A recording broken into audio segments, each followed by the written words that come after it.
See you at the opera. Bill Cody in the morning, WSM. This is Coffee, Country, and Cody.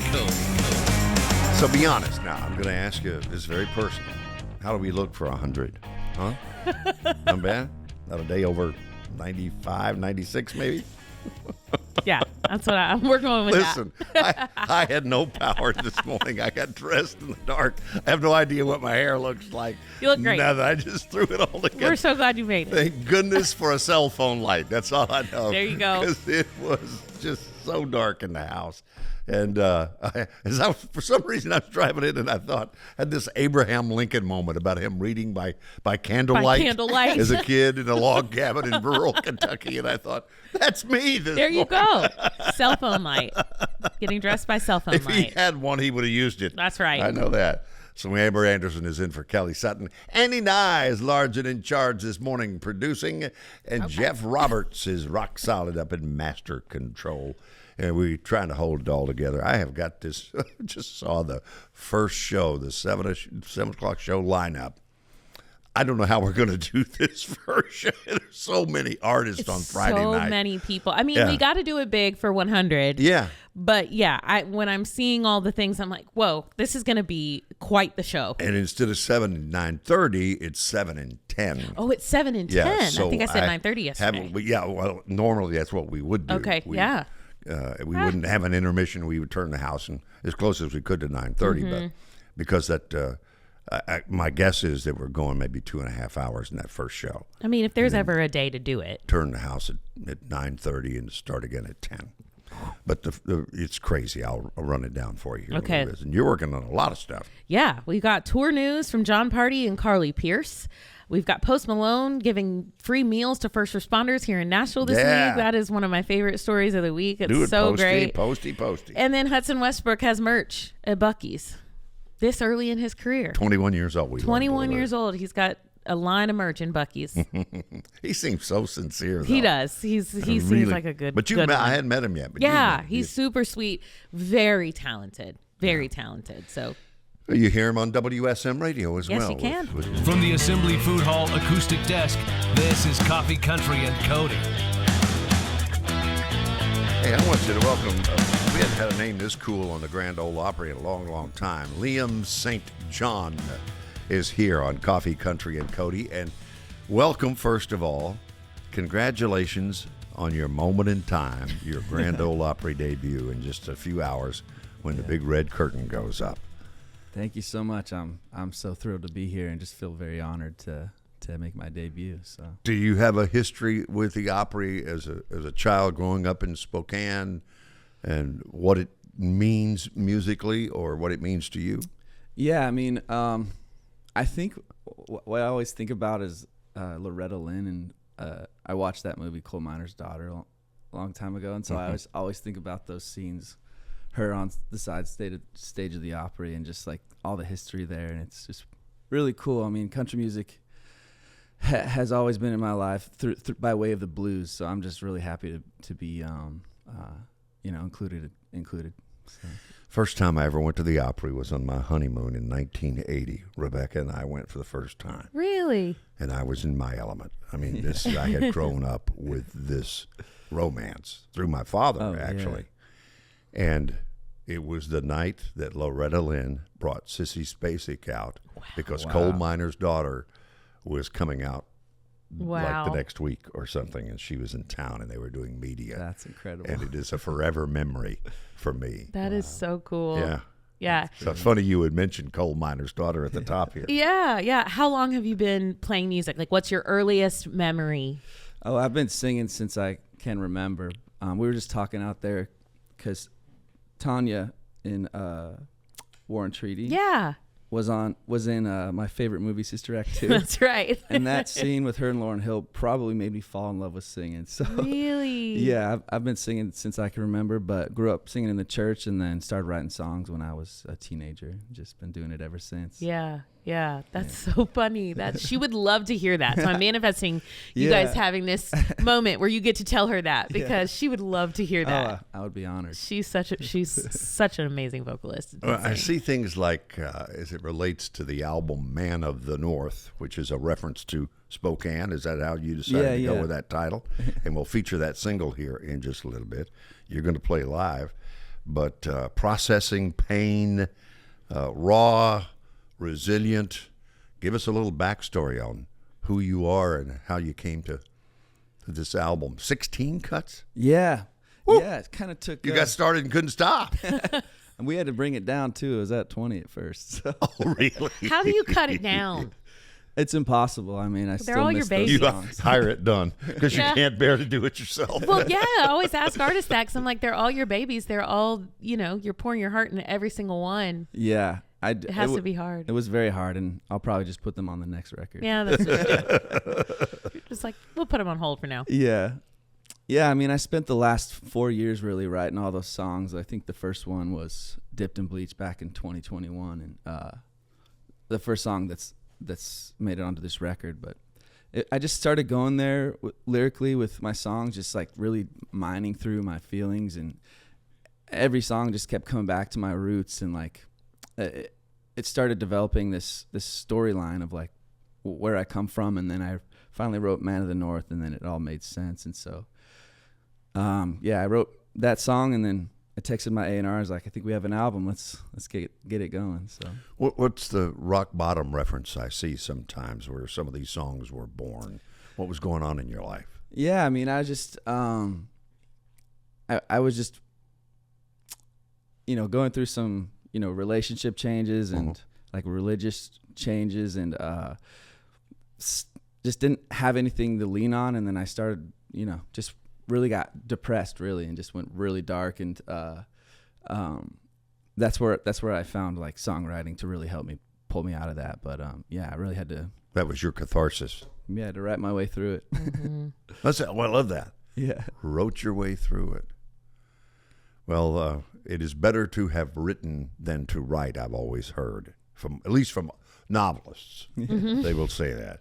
Is it kind of like that for you? Is the process difficult?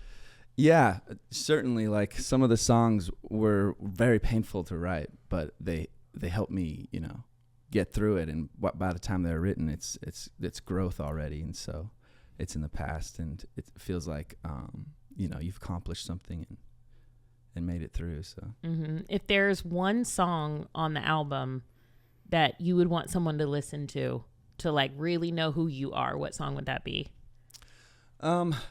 I mean, Man of the North probably summarizes the entire last 4 years of what I've been trying to say, but I think the most intimate song on there is Devil in Disguise. That was a really, really tough one to write. Songs, sometimes they'll just fall in your lap, and that one did, but emotionally it was very, like, it tore my soul apart, and it was very, very difficult to, write through, but, that's the beauty of songwriting is, the muse kind of just brings to you what you need to hear, so. Yeah. So it was just you and your mom growing up? Did I read that? Yeah, my mom and 2 older sisters. Yeah. Yeah. And what was life like in Spokane? Did you live in the city? You live in the country? Or?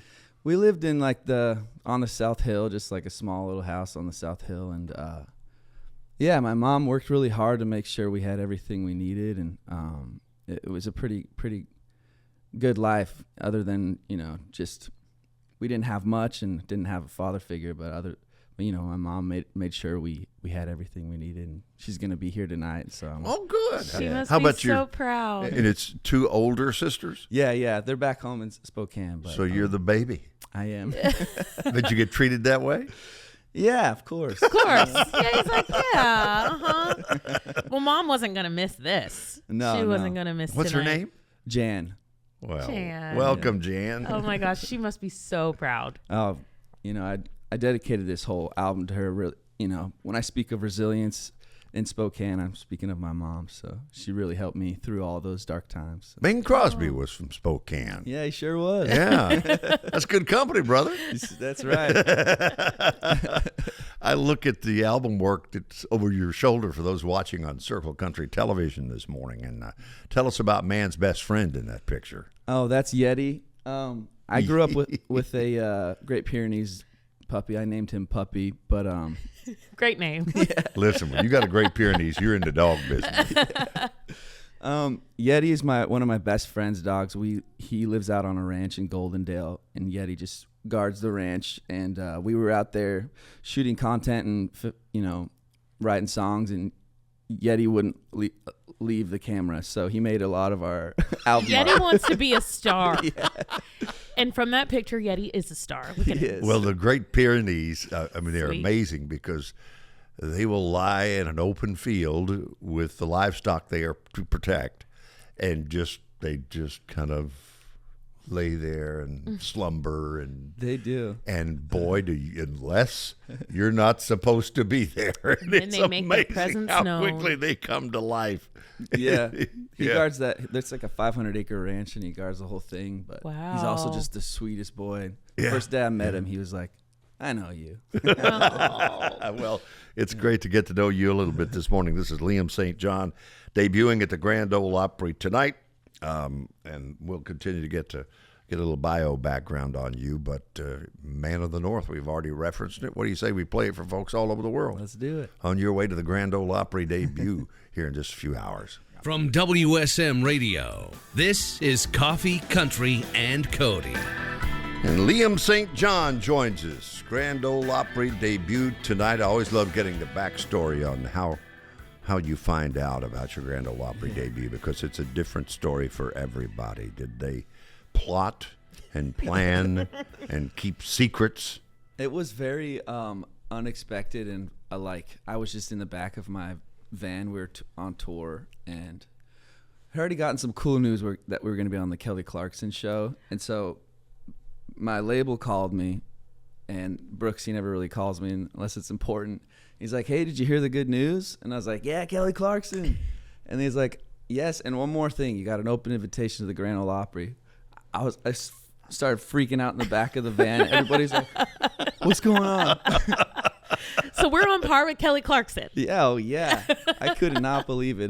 That's awesome. It's a huge honor. So you haven't done the Kelly gig yet? We did, yeah. Oh, you have already done it? Yeah. All right. Has it aired?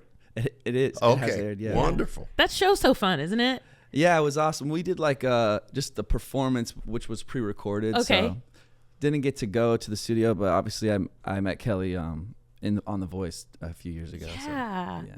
So give us that backstory of reality television in your life. Yes. Well, it was during the pandemic in 2020, which was a very interesting time to be doing that show. But, they made it work, and they had us all down there and just social distance. Like the battles was on two separate stages, and it was interesting interacting with the coaches back then through plexiglass and stuff. But it was still, just a really cool opportunity, especially during a time when everything was locked down. So yeah. So when you woke up the next day after Kelly Clarkson, what was different about life on your social media and your album sales? Just joy and excitement, I think, is the most difference. I just felt really honored. Because I've often heard Darius Rucker talk about everything changed in an instant when David Letterman had him on. Oh, yeah. Yeah, definitely felt the love from all around. And, you get to get in front of people you never thought you'd get in front of. And For sure. I think that's the beauty of shows like that, because it's such a wide reaching, show and the audience is so varied and so vast. And so, it is really cool to get to reach people that, may not be sitting in the audience of the Grand Ole Opry, in different corners of the world, really. So that's really cool. Yeah, it was. We talked about being raised by a single parent, your mother. You, though, found a way to write this, speaking of cathartic stuff with his album earlier, a song to your father, whom you really never had a relationship with. Mm-hmm. How difficult was that? And have you connected with him since that time? Yeah, I mean, there's a few on there about him, but we've had a disjointed relationship most of my life. He kind of came into it when I was a teenager, and just been in and out. But I think like the song "If I Were My Father" is probably one of the more like, you know, intimate songs I've ever written, and it was a song that like I was addressing my biggest fear. Like I've always wanted a family, but you know, I have this fear of it becoming the way my family turned out, and so I kind of addressed that issue, and that, you know, kind of led the whole narrative of the album. Is like this fear led to a lot of these different themes that I talk about throughout the album.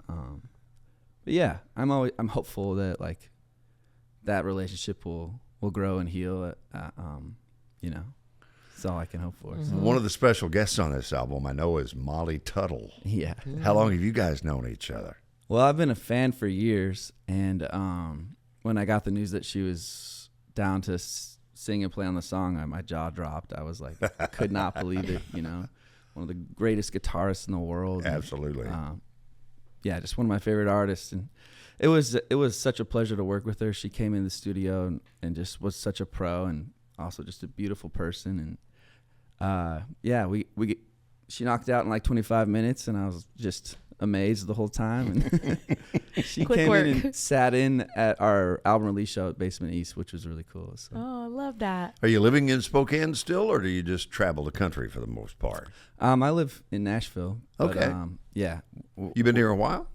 2 years, but 2 years. Okay. we've been on the road since August, so it's like like a year and a half. Oh my gosh! I just pulled up your tour schedule. It follows the Opry tonight. Again, he's debuting, and the Man of the North tour. If you're just joining us, Liam St. John is our special guest. But you leave here and head to. This is starting on Monday, the 1st of December.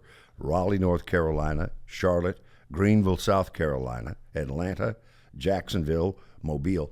I will say, your routing is really great for the time of year we're going into. Oh, yeah. As far as traveling in the weather.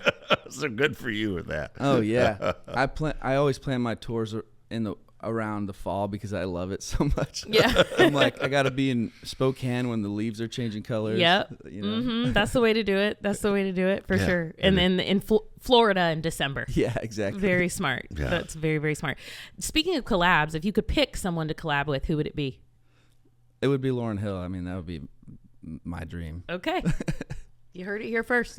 Well, grab your guitar there. All right. Got that black Gibson and pull it up in your lap and play us something for Man of the North, the new album this morning with Liam St. John.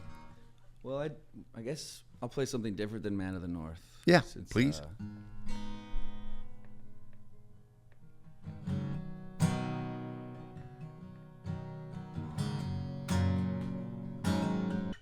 Thank you. Liam, thank you so much. Thank you. And that's That was on the so album. good. It's on Man of the North, his brand new album, which is available wherever you get your music. It is there, and he is here, headed to the Grand Ole Opry for his debut in just a few hours. And very proud for you. Thank you. Thank you so much for having me. Enjoy it tonight. Appreciate y'all. Thank you. Yeah, and wait till after you perform to get into that popcorn. Okay, yeah. Because once you start, Noted. you can't stop.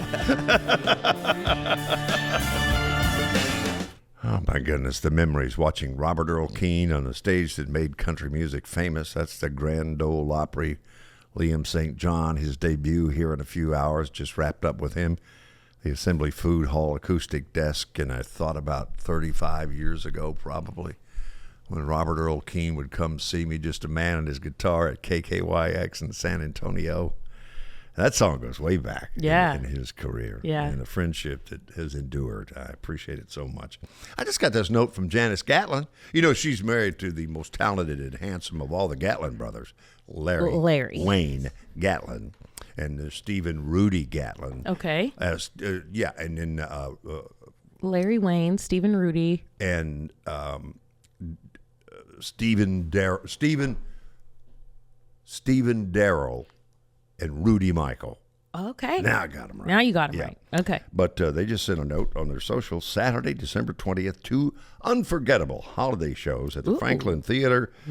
Tickets for 4 and 8 o'clock with the Gatlin's Franklin Theater. So you get 2 shows. December the 20th. Yeah, and you are welcome to buy tickets to both Great. Because they know how to put it on. That's why we headlined them for all the Opry Country That'll Classic be a shows. great country or Christmas show. Yeah, the Opry Country Christmas shows are on the way. Awesome. Okay, well, speaking of somebody that also has a Christmas tour that's going around my home state of Florida right now, it's John Party.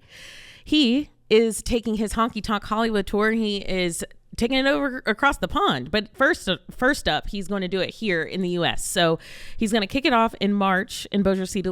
I cannot talk today. Bossier City, Louisiana, which then he ends it in Belfast.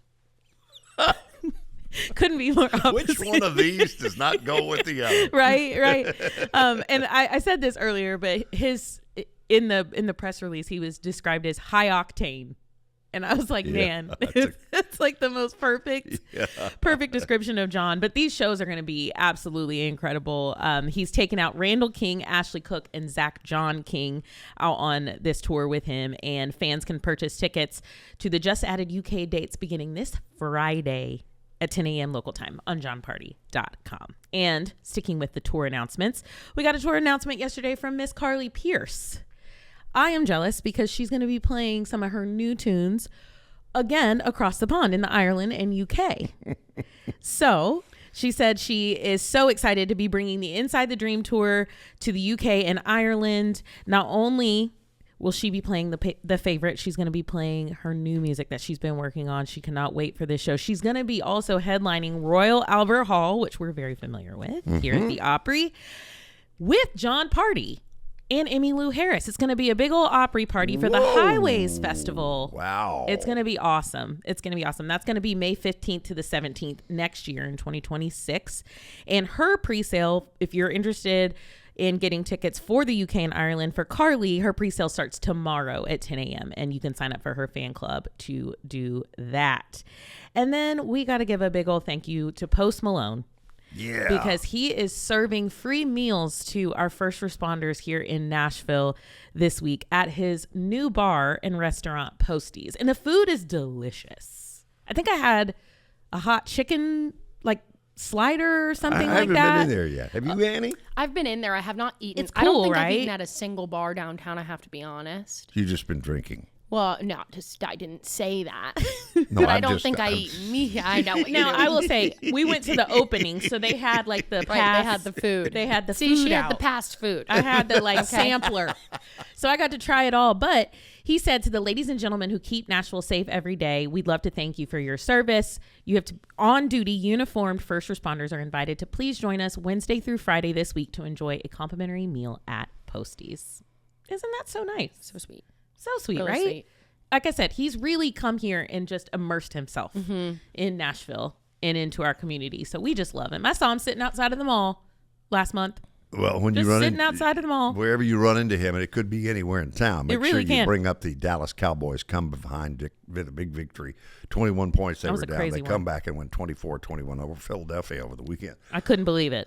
And like I said, Yeah. you Posty celebrating, but Breland is not.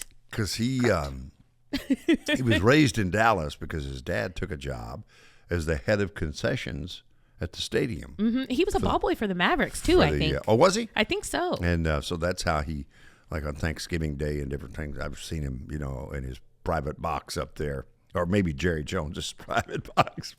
I think he's got like That's a key. the connection. It goes back to his dad Yeah. and his part in the organization. I think he's got a key to the stadium now. Yeah. I would, yeah. Dad, scan me in. Let me get in it.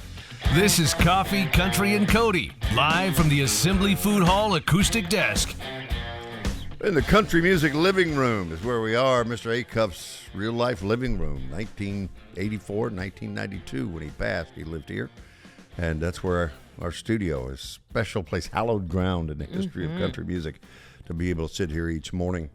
And as you look out from our studio window, it's the entrance to the Grand Ole Opry House, where on Saturday night, Amber, we have two shows, 7 and 10 o'clock, to celebrate the actual November 28th, 100th birthday of the Grand Ole Opry. It's all happening. Yeah. Big old birthday party. And I'm the ready to party. Springer Mountain Farm Simply Superior Studio, Seth Costner, who knows a lot about the Grand Ole Opry. I do. Welcome in, man. Hey, thanks, Bill. It's great to see you. You too. Great to You see too. Good to see you too. Because you're out playing keyboards with Grand Ole Opry star Chris Young. Would that have been your first performance on the Opry with him or no? So my first performance on the Opry was actually with Lauren Elena in 2012 or 13. I've got to play there with a few people. Lauren, the Swan Brothers. I've played there with Colton the and Zach. Colton and Zach. Aren't they great? They're good guys. They've cut your stuff too, haven't they? They have, yeah. thought so. They've recorded some songs of mine, and just great people. I toured with them for like 5 years, so I got stories. They're hilarious dudes, but still really good friends of mine. And then I've been with Chris for about 8 years now, so I don't even know how many times we've played the Opry, but which is crazy to say because I remember when I was a kid, just if I could have played there one time, you know, in any capacity. It was, it's just such an incredible experience every time. So, yeah. So you would have been with him when Vince invited him to become a member That of was the gang. right before I started. Oh, was it really? Yeah. So I missed that. So you missed him unfortunately, picking up Vince. Yes, but I've seen the video and it's amazing. I was there that night. It So was funny. a moment. Yeah. He loves to tell that story, so it's funny. And he did it with ease. He did. He really did. So give us a little backstory on you, where you come from, how you got to Nashville, and music in your life. Yeah, so I'm from Gadsden, Alabama. I grew up in Gadsden, Alabama, and I moved to Nashville in 2003. Went to Belmont University, and basically I made a deal with my parents, I want to move, to Nashville. And they said, well, if you're going to move to Nashville, you got to go to school, So that was kind of my deal, and I knew I wanted to be involved in music in some way as an artist or a writer or a performer, but I didn't really know what my path was going to hold. And I just knew I had to make it to Nashville.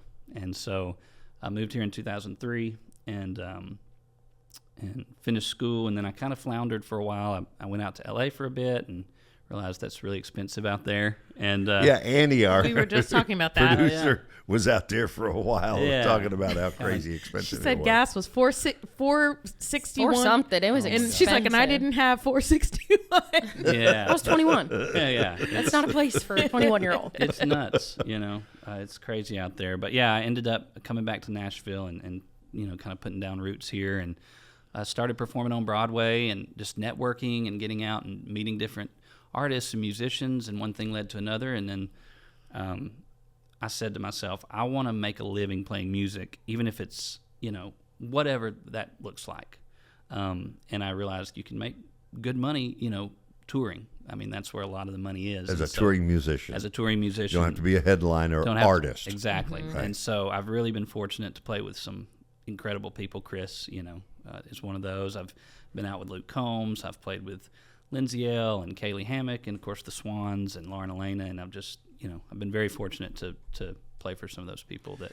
Well, you mentioned that, and I want you to talk about a book. We'll jump into that segment here, and then we'll get to the new single, and then we'll see the video, too, for those of you watching on Circle Country Television. But first of many, which has a wonderful backstory and a connection to a fellow musician here in town, as a matter of fact. But Hired Musician is your book, a guide to getting and keeping gigs. You and Matt Maxwell Yes, sir. co-wrote, and out of that came a Raised Rowdy podcast, as I understand Yeah, it. we got to go on that podcast. Matt's a great friend of mine. So Matt actually used to play bass for the Swans. It's just such a small world, and I met Matt through the Swan Brothers. And Matt has gone on to he's Luke Combs' bass player now, so he's out on the road with Luke. But Matt approached me this has been 7 or 8 years ago, and said, man, I've got an idea. I want to write a book that's basically all of the things I wish I had known when I started touring, started out as a touring musician.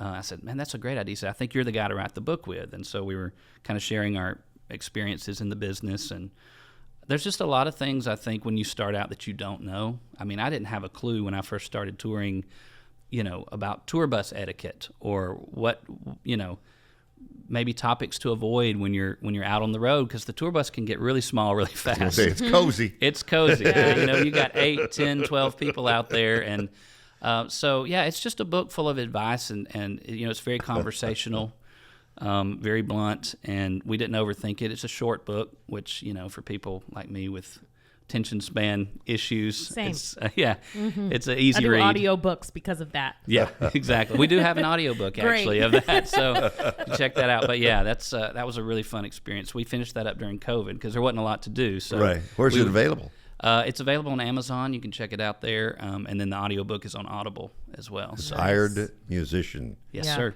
is the name of the book. Now, you mentioned earlier networking, Mm-hmm. and I remember, I mean, I moved to town in like 2012, and I remember seeing you out, just like we were all kind of in Yeah. similar circles. What would you say would be the biggest piece of advice for somebody looking to move to Nashville? Because that networking piece is so important. Yeah. Like, there's one thing that you wish you would have known? Is it, like, what would that be? I mean, I think that's it. I think networking is it's paramount.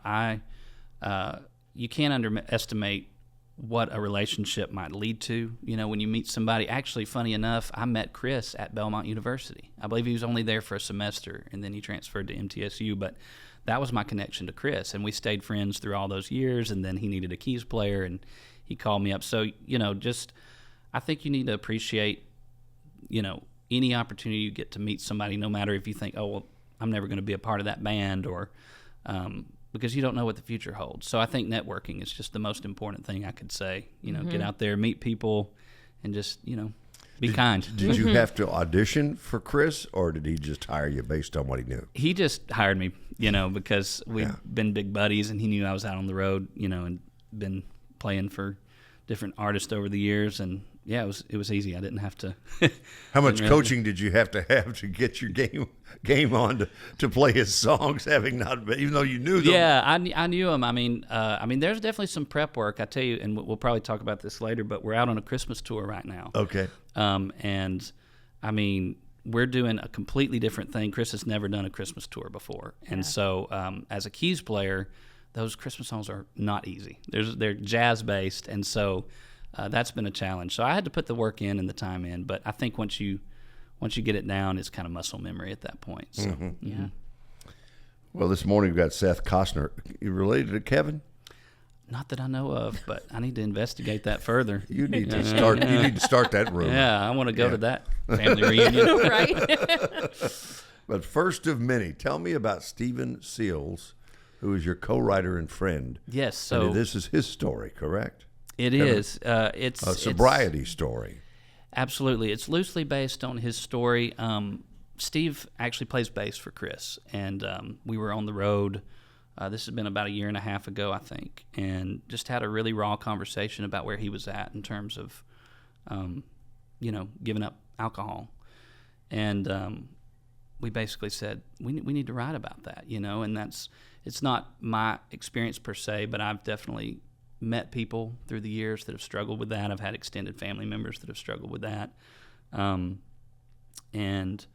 we were just talking about also the darker side of the music business, which, not to get too heavy on a Tuesday morning here. No, I get with it. Bill Yeah. Cody, but there's definitely a dark side to it, and if you're not careful, you can get swept up in behaviors and vices that maybe don't fit what the person that you want to be. And so the song was written pretty quickly. I got excited, and I had the idea for he actually said, I've been sober for a month, and I said, well, I hope it's the first of many. And then as a songwriter, you're always listening for those. Sponge. You're like, ding, notes app going down right now.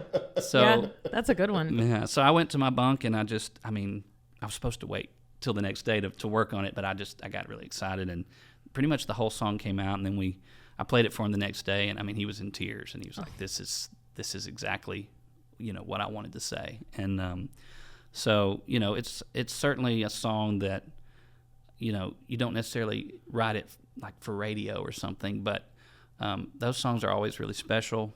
And that's what I love about country music too, is I've yet to see a subject that's off limits. I think about songs like "The Little Girl" by John Michael Montgomery. Ooh, yeah. And so even though it's a heavy subject, it's something that I was really proud to put out there. And I've already gotten an overwhelming response of people that are just like, man, this song is helping me. It's giving me hope. And so that's kind of how the song came about, and very, very proud of it. I love that. Well, let's share it with folks. Not only is it out, it's also a video that goes with it. And as you watch Coffee Country and Cody all over the world on Circle Country, you'll get to see it. Otherwise, you're listening to WSMRadio.com. And we've got Seth Costner as our special guest in the first of many. This is Coffee Country and Cody. How about first of many, our special guest Seth Costner this morning as we headed into the break with a video and that song. Man, that is powerful. I love that napkin scene where you check the days off and a month has gone by and then the first of many was born, really. Yeah. That's right. I appreciate that. Yeah, Zach Swan, actually, we've already talked about him, but he's the one that directed and shot and edited that video. No way! Wow. He's just a man of many talents. And, Yeah. he did a great job with it, and we kind of talked over the concept, and I think it turned out really well. So You talked about growing up in Gadsden, Alabama. When did music come into your life? So I grew up, I think like a lot of people in the South, singing in church. Yeah. And that was kind of my foray into music, just performing at church. And I don't know, I've always just loved music. I even, as a toddler, I was singing Disney songs. That was my go-to. Do you have the sing-along songs VHS? I did. I did have that. Is Bare Solid. Necessities still not like one of the best ever? Still a jam. I love the Bare Necessities. Yeah. But so I just always, it's just kind of always been a part of who I am. So. You know, Stonewall Jackson covered Bare Necessities on a country Disney project. That's amazing. Wow. And it's an amazing version. I'm going to find that. He is Baloo. Baloo, wow. I mean, it's the perfect cast. That's awesome.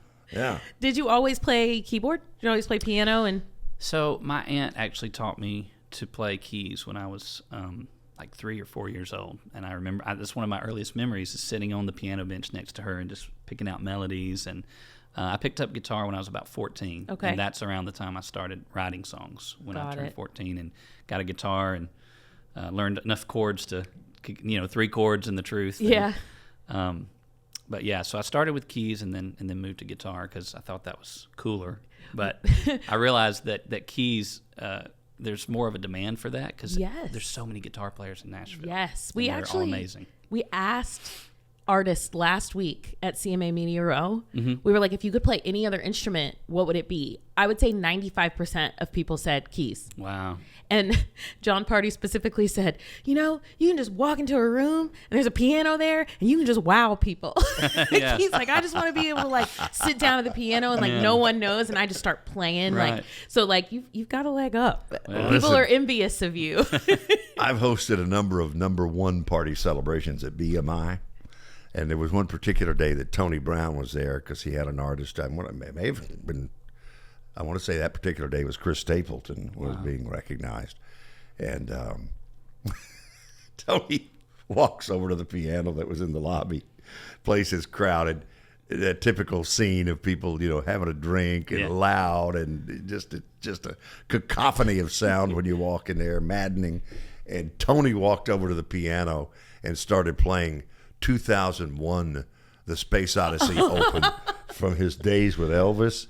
And I mean, it hushed that crowd I bet. immediately. Have you ever done that? Amazing. No, but I'm going to use that. I was going to say, have you ever walked into a room and just party sat trick down right and there. started wowing people? That's great. You ought to tell Chris Young is who Seth's out with. Y'all tell, I got this idea. Yeah. We need to recreate that whole Start Elvis the show Open with for it. you. That's Yeah. great. Yeah. So where does the Christmas tour take you in the days ahead? I was going to pull that tour up. Yeah, this weekend I think we're heading to Wisconsin Yeah, and you're Ohio. going to Wisconsin Dells, Cincinnati, Ohio. Yep. And then in December, picking up on the 4th, you go to Wabash, Indiana. You're in Nashville, Indiana, Brown County Music Center in December. Mm-hmm. And Warren, Ohio, Wilkes-Barre, Pennsylvania, Lowell, Massachusetts. Y'all are really getting the Christmas vibe in these We are northern cities. Absolutely. So what inspired Chris to do, after all these years, to do a Christmas tour? He just... So Chris put out a Christmas album. I think it's been probably 9 or 10 years ago. Yeah. And I just think it was time. He loves Christmas music, and so it was. It just kind of made sense, I think, for him to take it on the road. And so far, it's been a great response. We've done 3 shows, and they've just been a lot of fun. I wear an elf hat, not the whole show because that'd be awkward, but at least a couple of songs. So, and I do a song. I'm not going to give any spoilers away. You have to come to the show, but I do a song in the show that I have no business singing. It's a Christmas classic sung by a female. It's probably one of the most popular Well, I've pretty much given it away at this point, but yeah, you'll have to come out to the show and check I thought it it was out. going to be You're a Mean One, Mr. Grinch. That I actually can do that one. So that that we would may be better. pull that out by the end of the year. So So where do we find your music, and where do we find you doing solo stuff in town before you play live? yeah, so I try to get out and do the writers rounds. I always post about it on my Instagram, so you can find me at Seth Costner. Just my name. I'm on all the streaming platforms. I've got several projects out on Apple Music and Spotify. So yeah, go look me up, check it out. Just like Kevin, except it's Seth Costner, spelled the same way. Well, pull that Martin guitar out of that stand. Let's do it. And you were laughing as you were tuning during the break. You said, "This is how a keyboard player plays guitar." Yeah. All right. This is a song off of one of my EPs called "The Easy Part." From the Assembly Food Hall acoustic desk, live performance, Seth Costner this morning. And earlier we had the new single and video for First of Many. And thanks for sharing that in your story this morning, Seth. Are you going to Gadsden for Thanksgiving back home? I sure will. Yeah? Heading home tomorrow. Yeah. What's your mother's name? Carol. What does Carol make that is better than any other mother on earth makes at Thanksgiving? Everything. Everything is so good. She's probably listening. Southern cook? Yeah, Southern tradition. cook. It's great. I love the mac and cheese. The mac and cheese is always on point. So My mother, who was a Dust Bowl child, as she used to say, I call her a scratch cook. yeah. And very, very seldom did I ever see a recipe. Mm-hmm. Things just got poured out in her hand, and she'd look and toss and shake, and it was just It's like magic. yeah, it was like this. And so my wife and I meet, as boyfriend and girlfriend, and that relationship grew. And she'd say, "I'd like to make that, Mama." And my mother would say, "Oh, honey, you can do it." And she'd go, "No, write it down." She said, "I don't have it written down. I don't know. You'll just know." And Rebecca would say, "No, I won't." No, I won't. That's amazing. Anyway, safe travel and all the best to you. Thank you so much. First of Many, again, wherever you get your music, it is there. And Hired Musician, the book, again, is where? Yes, sir. It's on Amazon and also Kindle and Okay. Audible. Mhm. All right. Yep. Thanks, Seth. Check it out. Good to Thank see you. Thank y'all for having me. Of course. Thanks so much. How about this? Something like 25 Grand Ole Opry stars will be in that 7 o'clock show Friday night. First of two shows, a 7 and a 10, here at the Grand Ole Opry House as we look out. Sun's actually making a break for it over the Opry House at the moment. It's trying. In our Simply Superior Acuff House studio from Springer Mountain Farms. Here we go. Trace Adkins, Bill Anderson, Mandy Barnett, Susie Boggess, T. Graham Brown, Stephen Curtis Chapman, Henry Cho, John Conley, Daly and Vincent, the Gatlin Brothers, Vince Gill, the Isaacs, Jamie Johnson, Dustin Lynch, Kathy Mattea, Charlie McCoy. This is all one show. The first show on Friday night. Scotty McCreery, Gary Muledeer, Lori Morgan, the Opry Square Dancers, Riders in the Sky, Ricky Skaggs, Don Schlitz, Connie Smith, Marty Stewart, Pam Tillis, the Whites, and Mark Wills, Star-studded. who sing "I'm Always Last When You Go Alphabetically." Poor guy. So that's the 7 o'clock show. And then at 10 o'clock, anyway, you go to the web and you'll see there'll be a few changes when we get to 10. But Amber Anderson is in to take us home with entertainment. Kelly Sutton is back in tomorrow. Yeah, and got to mention, there are tickets still available for Friday. So Opry100.com, there are tickets still available. If you would like to come join us, it is going to be a party.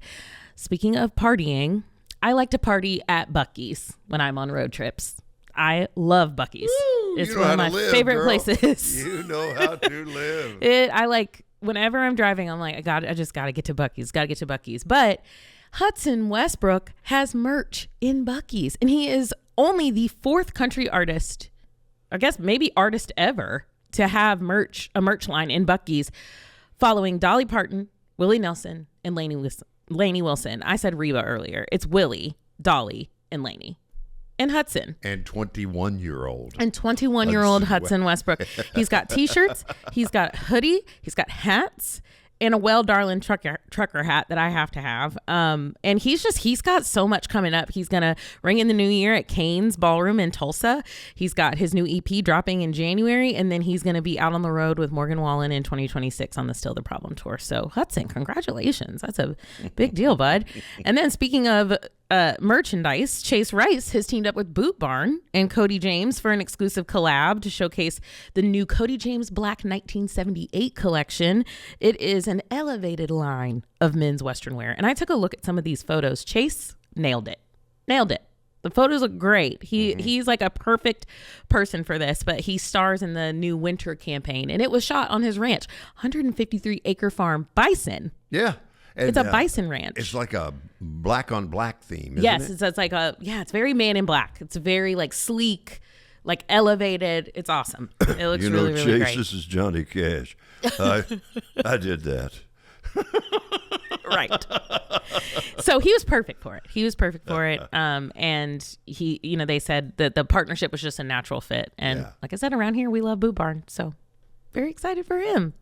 And then Post Malone, got to give another shout out. If you are a first responder, uniformed, on duty, you can get a free meal at Postie's between tomorrow and Friday. Postie is thanking all of our first responders here in Nashville. So incredible. Perfect for Thanksgiving week. And what were the details? You had to get uniformed on duty? Uniformed, on duty, first responders. You get a free complimentary meal at Postie's on Broadway tomorrow through Friday. What's your favorite Thanksgiving pie? Sweet potato. Is it? Mm-hmm. Your mother's recipe? Grandma. Okay. Mm-hmm. Well, at least you got it handed down. My Grammy, yeah. Annie? I don't really like pie. Stop. I know. It's just not my thing. Like, Well, what is your thing? I don't know. Dessert wise, I like more turkey. More turkey. More turkey with cranberry sauce? I love cranberry sauce. Okay, so that's your dessert. That's your sweet treat. Yeah. With okay. I would take a cookie, like a hot chocolate chip cookie. Okay.